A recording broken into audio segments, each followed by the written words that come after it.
Hello guys, কি অবস্থা সবার? আশা করি সবাই ভালো আছেন। আজকে জাহিদুল আর আমি মাছ ধরার জন্য বাইর হই। ছাতা নিয়ে নেই সাথে, কারণ বাইরে প্রচণ্ড রোদ। রোদের কারণে ছাতা নিয়ে নেই এবং ছিপ নিছি দুইটা, তাও দুইটাই ভাঙ্গা ছিপ, জোড়াতালি দিয়ে লয়ে লিছি। চলেন দেখা যাক শেষ পর্যন্ত কি হয়। এখন যাব হইলো জাহিদুলের বাসায়। জাহিদুলের বাসায় যে মাছ রাখার জন্য একটা বয়ম নিব।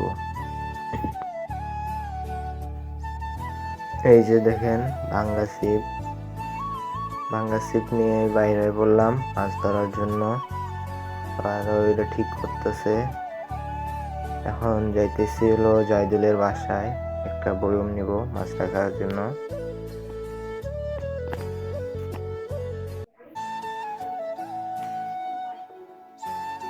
মাছ ধরতে পারি আর না পারি, একটা আনন্দই অন্যরকম মাছ ধরার। এই যে জাহিদুলের বাসা থেকে বয়ম নিয়ে নিই, একটা একটা ছোট দেখে একটা বয়ম নিয়ে নিই মাছ রাখার জন্য। এখন গন্তব্যে যাওয়ার জন্য প্রস্তুত। আমাদের সাথেই থাকেন, শেষ পর্যন্ত দেখতে থাকেন, শেষ পর্যন্ত কয়টা মাছ পাই, কি মাছ পাই কি পাই না, শেষ পর্যন্ত দেখতে থাকেন, তাহলেই বুঝবেন। এখন ভাঙ্গা কাঠের ব্রিজটা পার হতে হবে। পার হওয়ার পরে দোকানে যাব রুটি নেওয়ার জন্য। আশেপাশে অনেক ময়লা আবর্জনা, ঢাকা শহরে এই জন্যই ডেঙ্গু বেশি, এত ময়লা।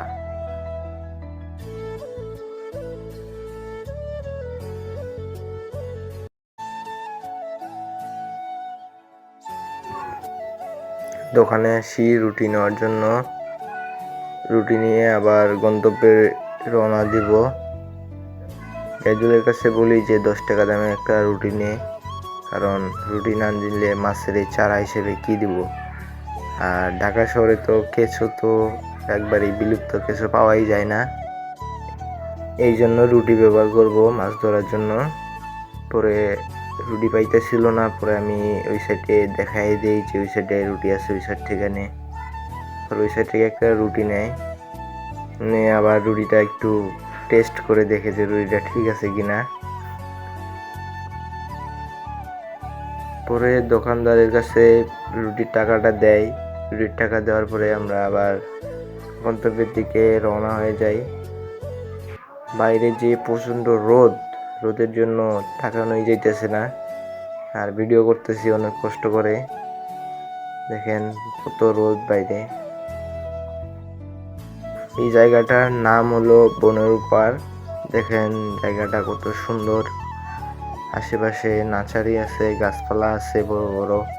ঢাকা শহরে আসলে এরকম জায়গা কমই দেখা যায়, একবারে গ্রাম অঞ্চলের মতো।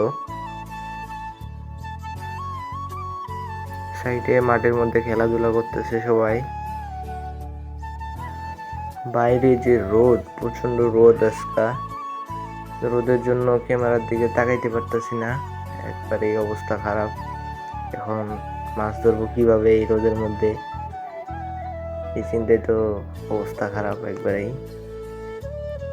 আচ্ছা, আমাদের সাথেই থাকেন, ভিডিওটা শেষ পর্যন্ত দেখার অনুরোধ রইল।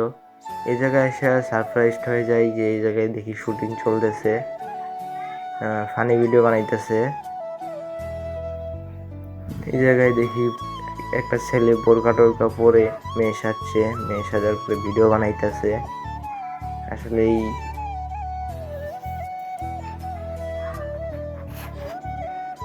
আমাদের গন্তব্যে পৌঁছাইতে আর মাত্র 2 থেকে 3 মিনিট সময় লাগবে। দেখেন ভিডিও বানাইতেছে এই জায়গায়, ভিডিও নাকি ইউটিউবে আপলোড করে। চলেন এদের সাথে একটু মজা করে নিলাম। আমাদের মাছ ধরার গন্তব্যের খুব কাছেই আছি, আর 1 থেকে 2 মিনিট সময় লাগবে। আসলে মাছ ধরা একটা মজাই অন্যরকম, যারা মাছ ধরে তারাই বুঝে মাছ ধরার মজা কীরকম। মাঝে মাঝে ছুটিতে থাকলে এরকম মাছ ধরার আনন্দই অন্যরকম। এই যে গন্তব্যের কাছাকাছি, এগুলো সব হলো ড্রেন, নর্দমা, এগুলো সব নোংরা পানি, এই পানিগুলোতে মাছ পাওয়া যায় না।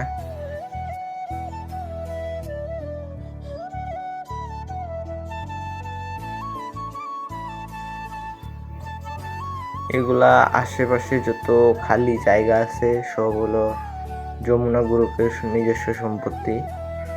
দেখাই,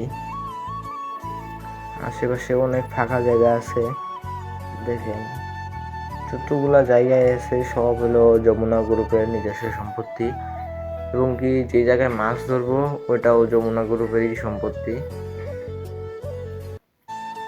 চলেন দেখি, এই যে গন্তব্যের কাছাকাছি এই জায়গায় আসার পরে কয়েকটা মাছ দেখতে পাই। এই যে ক্যামেরায় দেখানোর চেষ্টা করতেছি, এই জায়গায় মাছগুলো বড় বড়ই আসছিল, কয়েকটা তেলাপিয়া মাছ 5-6টার মতো। পরে ভাবলাম এই জায়গায় ছিপ দিয়ে মাছ ধরা যাবে না, পানি কম, এই জায়গায় পানি অন্য সিস্টেমে ধরা লাগবে। এই জন্য এই জায়গায় থেকে ফেরত গেলাম। ফেরত যাওয়ার পর জায়গাটা দেখাইতেছি, পানি একবারই কম, 1 হাঁটুর মতো পানি। বৃষ্টির পানিতে এগুলা মাছ আসছে এই জায়গায়। আর এখন তো শীতের সময়, এখন পানি শুকায় যাইতেছে। এই জায়গায় আসার পর একটা সাপ দেখতে পাই। জাহিদুল আবার সাপটারে বার করানোর চেষ্টা করে, কিন্তু সাপটা ওই জায়গায় জঙ্গলে ঢুকে যায়, বাইরই হয় না। একটু মাথাটা বাহির করে পরে দেখতে পাই, পরে আবার জঙ্গলের ভিতরে চলে যায়। পরে এই জায়গায় সময় নষ্ট না করে আবার রওনা দিই গন্তব্যের দিকে। অনেক দিন হয় মাছ ধরি না, তাই আজকে একটু আনন্দ লাগতেছে অন্যরকম, কিন্তু রোদ প্রচুর। এই মাছ ধরার আনন্দের কাছে এই রোদ কিছুই না। গন্তব্যের খুব কাছেই, আপনারা হয়তো দেখতেই পাচ্ছেন জায়গাটা কত সুন্দর। আসলে বনপার এই জায়গাটা আমার কাছেও অনেক ভালোই লাগে। এই যে এই জায়গার মধ্যে মাছ ধরবো, এটাও যমুনা গ্রুপেরই সম্পত্তি। এই জায়গায় আসার পরে দেখি অনেক কয়জনই মাছ ধরতেছে, 3-4 জনের মতো। সকাল টাইমে একটু মানুষজন কম হয়, কিন্তু বিকালে অনেক কয়জনই আসে মাছ ধরার জন্য। আমরা সকাল টাইমে আসলাম কারণ সকাল টাইমে একটু মানুষজন কম। সামনে দেখি একটা কাকায় মাছ ধরতেছে, কাকার কাছে যাইতেছি, দেখি কাকায় কতটুক মাছ পাইলো। কাকা দেখি ছাতাও আনে নাই, এই রোদের মধ্যে বৈশা মাছ মারতেছে, দেখি কতটুক মাছ পাইলো। কাকায় বেশি মাছ পায় নাই, 3-4টার মতো মাছ পাইছে, এই পলির মধ্যে রাখছে মাছ। এখন আমরা রেডি হয়ে গেলাম মাছ ধরার জন্য। জাইদুলে বড়শি ফালাইছে পানির মধ্যে, দেখি কতক্ষণ ধরে মাছ পাই।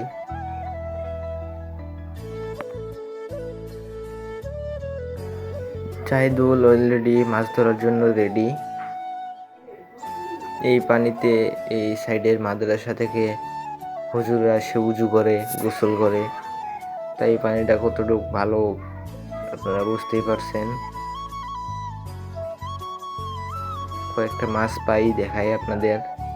এই যে দেখেন ছোট ছোট মাছ, তাও বড়শির মধ্যে আটকায়, অনেক ছোট মাছ।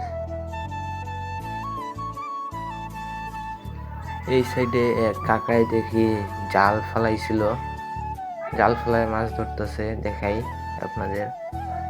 দেখেন মাছ বাঁচতেছে এখন। আর আমাদের কি করার, রোদে তো অবস্থা খারাপ একবারেই, প্রচন্ড রোদ। আজকে ছাতা আনছি একটা। এই যে দেখেন কত ছোট ছোট মাছ বড়শির মধ্যে আটকায়।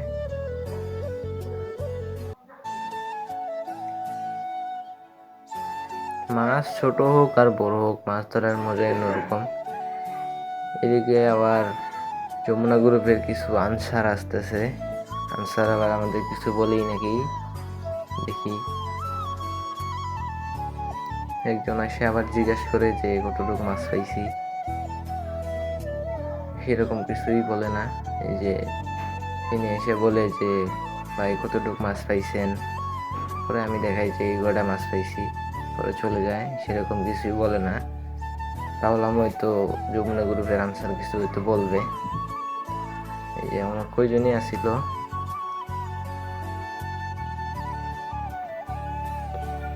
এই যে সারাদিন মাছ ধরার পরে এই যে এই কটা মাছ পাইছি দেখেন, এটা ধরছে জাইদুলে আর আমি ধরছি হলো এইভাবে জাল দিয়ে, আমার ছোট ভাইকে নিয়ে জাল দিয়ে মাছ ধরছি। প্রথমে যে জায়গাটা দেখাইছিলাম, যে কয়েকটা মাছ দেখছিলাম, এই জায়গায় তেলাপিয়া মাছ ধরার জন্য নামার পরে দেখি চিংড়ি মাছ প্রচুর পাইতেছিলাম। চিংড়ি মাছগুলো ক্যামেরায় দেখাইতে পারি নাই, অন্য আরেক সময় যদি চিংড়ি মাছ ধরি তো ওই সময় দেখামো, সমস্যা নাই।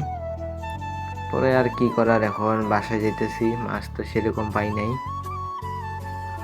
অল্প কিছু মাছ পাইছি। এই যে জাইদুলে এই যে কয়েকটা মাছ পাইছে, আর আমি পাইছি হলে বেগে আছে বড় বড় 3টা তেলাপিয়া।